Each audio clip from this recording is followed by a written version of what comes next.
Oh, Jesus. Oh, God. I decided to split up with Damien. After I asked him if I should have lilies in my bouquet. And he said, "Which ones are those now?" That was a test, Damien. And you failed. I'm allergic to lilies. Break out in a rash, snivelling mess sort of allergic. Not the kind of look you'd be going for on your wedding day, and kind of the sort of thing the man you're about to marry should probably know. I hoped by breaking off the engagement I'd ignite some passion in him, that he'd fight to win me back, but that only happens in rom-coms. In real life, Damien agreed to end the marriage, with a little too much enthusiasm, I might add, and asked if he could keep the cat. If this were a rom-com, the wedding planner would fall in love with me.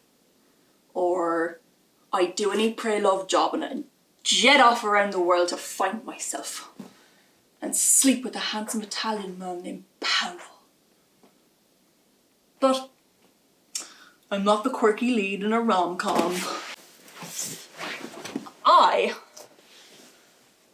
I'm more like a newsreader on a radio talk show, dosing myself with reality.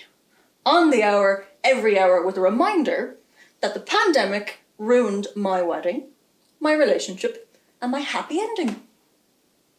That's all I ever wanted. The stereotypical happy ending. The quintessential joyful fade at the end of a chick flick. I thought Damien would give me that. I hoped Damien would give me that. But, when you've been modelling your ideal happily ever after from Disney and Dirty Dancing, reality's a bit of a buzzkill. To be honest, I think the only reason we were getting married was so we'd have something to talk about. I was stuck staring at Netflix, he was stuck staring at the wall, and there is only so many times you can talk about a pandemic in the middle of a pandemic before you're sick of the pandemic!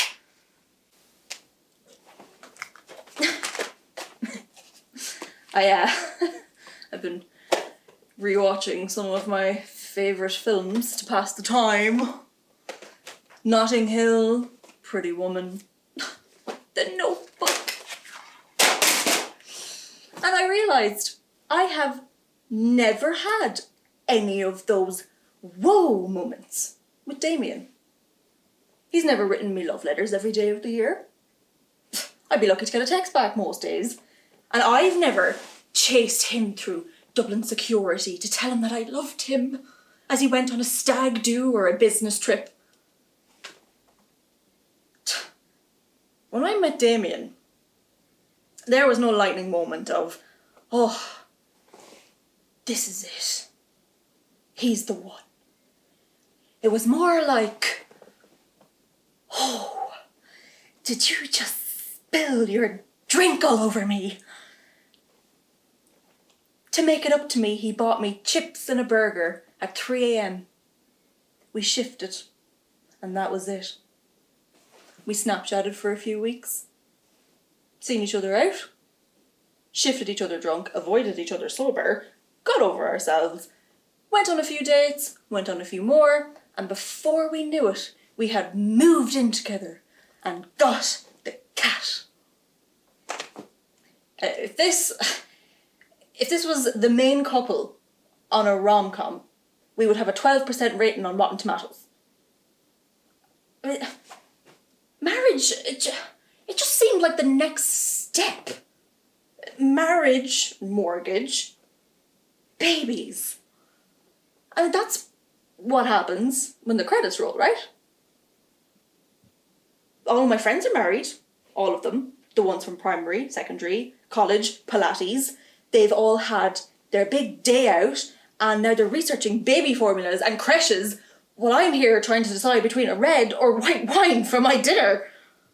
I mean, I used to think, shit, if they're doing it, I should.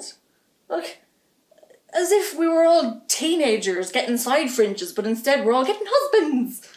I mean, that's a stupid reason to get hitched.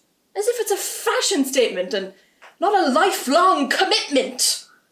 And they were all so devastated for me when I told them about me and Damien splitting. We didn't see this coming. You poor thing. We thought you were perfect together. And then when I told them, there was just no spark. We weren't right for each other. They all told me what they were really thinking. Good for the two of you. To be honest, I always thought you deserved better. Marriage isn't all it's cracked up to be, Kathy. You're not missing out. Trust me. Now, me and Damien splitting was me restructuring the idea of the ideal and rewriting the plot to my story. I may never have the perfect wedding. Not with Damien. Maybe not with anyone. I may never have marriage or a mortgage or babies. But that doesn't mean I won't get my happily ever after. Because Damien, I'm taking the cat.